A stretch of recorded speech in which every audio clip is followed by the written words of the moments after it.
आज हम डिस्कस करेंगे उसके जो प्रीवियस डिस्कस किया था, नेक्स्ट पार्ट हम डिस्कस करेंगे कि जर्नल एंट्रीज के लिए what we have to do.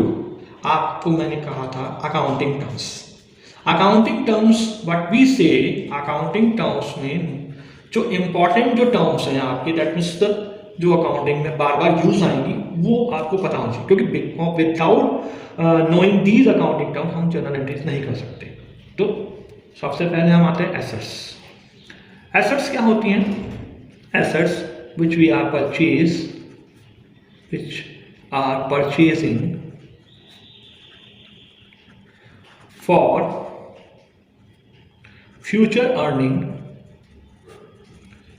and not for resale. So now assets की कैटेगरीज तो बहुत बताई हुई हैं। Normally non current assets, non-current assets and current assets. Current assets,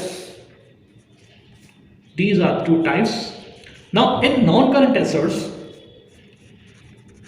इसमें आपके जो non-current assets है, using the benefit of these assets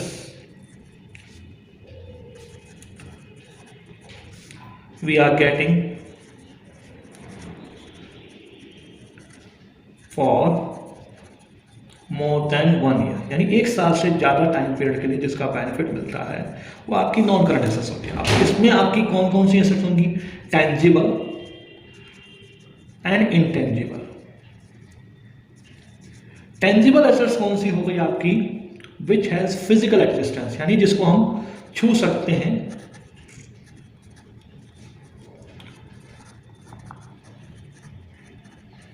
जिसको देख सकते हैं, छू सकते हैं, टच कर सकते हैं। और इनटेंजिबल एसेट्स आपकी हो गई which has no physical existence.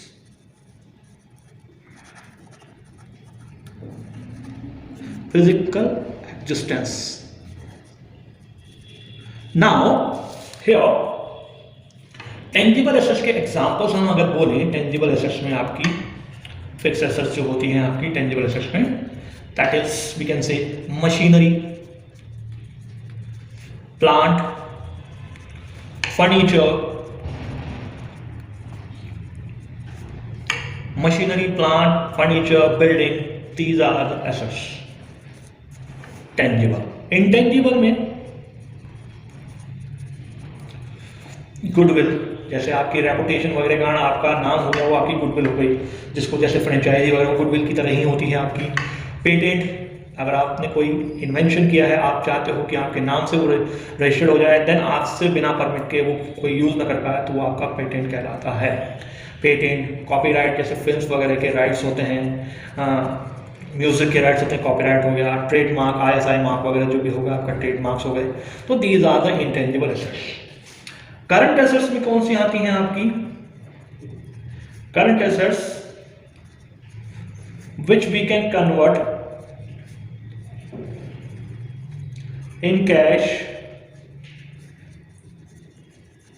within 1 year,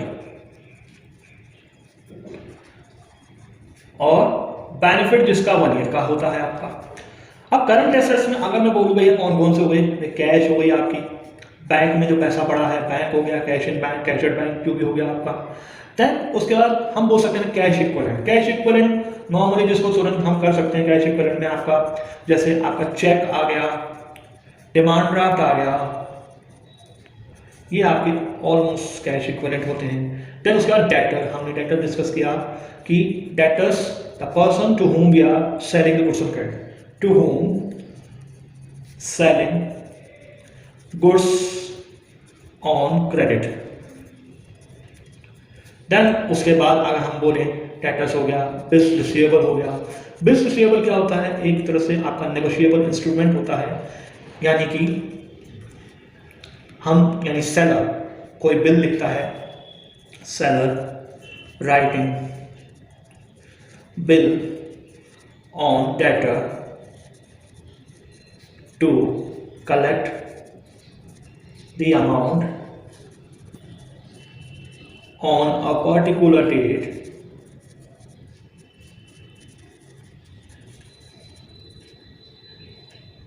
and sending, यानी इसको भेजता है to debtor if debtor, यानी debtor जो है आपका एग्री होता है, agree and sign on it, अगर वो साइन कर देता है then it will be BR, bills receivable. उतना अमाउंट वो BR का बन जाता है और उतना अमाउंट डेटर का कम हो जाता है, क्योंकि वो डेटर से BR में यानी बिल्स रिसीवेबल में कन्वर्ट होता है। बिल्स रिसीवेबल क्या होता है? एक तरह का बिल होता है, नेगोशिएबल इंस्ट्रूमेंट होता है, जिसमें आपने जिसको क्रेडिट में माल बेचा है उसको एक पर्टिकुलर डेट पे लिखते हो कि भैया आपको इस डेट को पेमेंट करना है।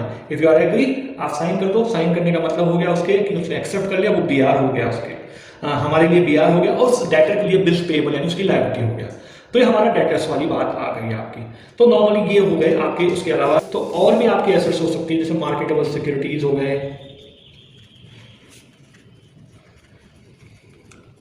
स्टॉक हो गया। स्टॉक जैसे हमने कोई गुड्स खरीदा, अब वो बिना बेचा हुआ माल है, जो अनसोल्ड गुड्स है आपका, अनसोल्ड गुड्स जो गोडाउन में है, इन गोडाउन्स या आपके स्टोर्स में है, वो आपका क्या हो गया? स्टॉक हो गया। तो मोटे मोटे यही चीज आपके एसेट्स होंगे आपके। लायबिलिटीज की बात करें तो लायबिलिटीज भी हमारी होती हैं, अलग अलग कैटेगरीज हो सकती हैं। इंटरनल लायबिलिटीज होती हैं, एक्सटर्नल लायबिलिटीज होती हैं आपकी। इंटरनल में हम बोलते हैं इंटरनल की लायबिलिटीज जो भी होंगी, नॉर्मली इंटरनल लायबिलिटीज का पार्ट होता है हमारा कैपिटल। कैपिटल क्या होती है? जो अमाउंट इन्वेस्ट की गई ऑनर द्वारा, amount invested by owner, owner ने जो पैसा लगाया है। अब आप कहोगे सर ये लायबिलिटीज कैसे हुई? How it is liabilities? Accounts में जो बिजनेस होता है, जो बिजनेस ऑर्गेनाइजेशन होती है एंड जो ऑनर होता है, उन दोनों को सेपरेट एंटिटी या पर्सन माना जाता है।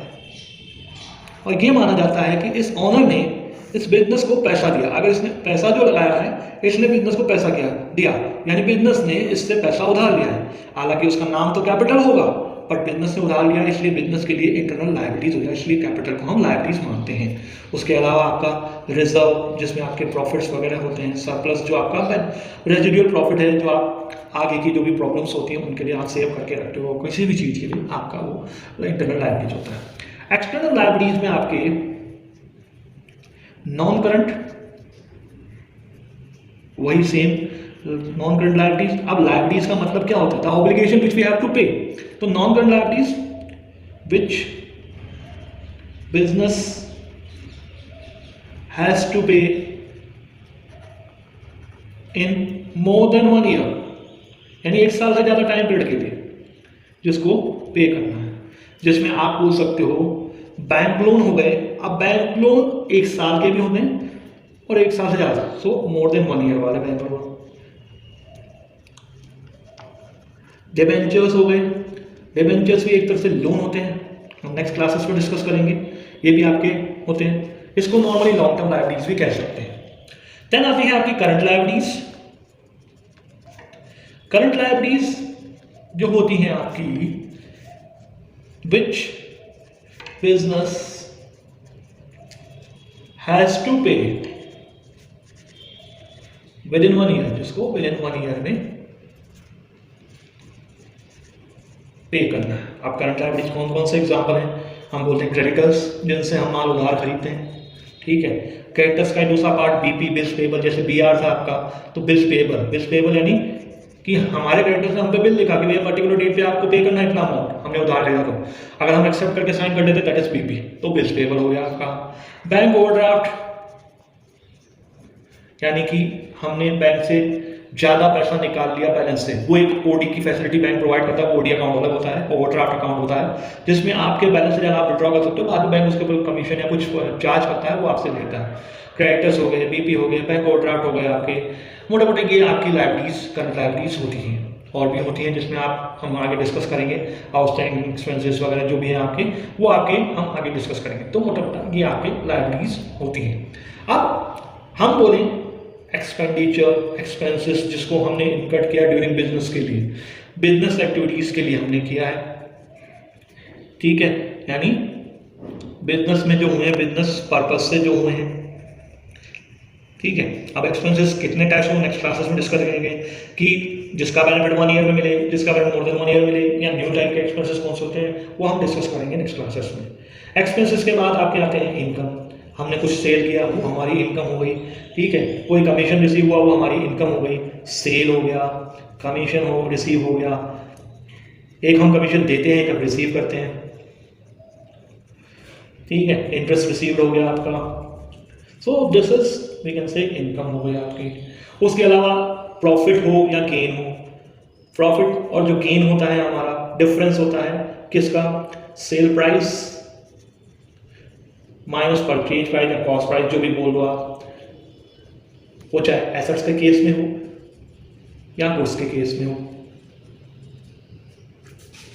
नाउ एंट्रीज जो करनी, ये चीजें हमें पता होनी चाहिए। एक्सपेंसेस इंक्रीज होते हैं तो डेबिट होंगे, इनकम इंक्रीज होती है क्रेडिट होंगी, ये सब हम डिस्कस कर चुके हैं। नेक्स्ट क्लासेस में इससे हम आगे बढ़ेंगे, आगे क्या होगा वो हम नेक्स्ट क्लासेस में डिस्कस करेंगे। First of all we need to know the terms. अब मोटी मोटी टर्म्स हम ड्राइंग्स बोलते हैं। ड्राइंग्स का मतलब है कि पर्सनल यूज के लिए, पर्सनल यूज के लिए बिजनेस से, पर्सनल यूज के लिए बिजनेस से या तो गुड्स या फिर एसेट्स या फिर कैश विड्रॉ करते हैं तो आपका ड्राइंग्स कहलाता है। कौन करता है, ऑनर। ऑनर अगर पर्सनल यूज के लिए गुड्स एसेट्स या कैश विड्रॉ करता है दैट इज कॉल्ड ड्राइंग्स। तो गुड्स ड्राइंग्स ये जो मोटे मोटे हैं आपके, वो हम डिस्कस कर लेंगे। If you have any doubt you can comment me, you can message me in the comment box. So we will discuss in the next classes. So today we are ending this topic. Goodbye. We will meet in the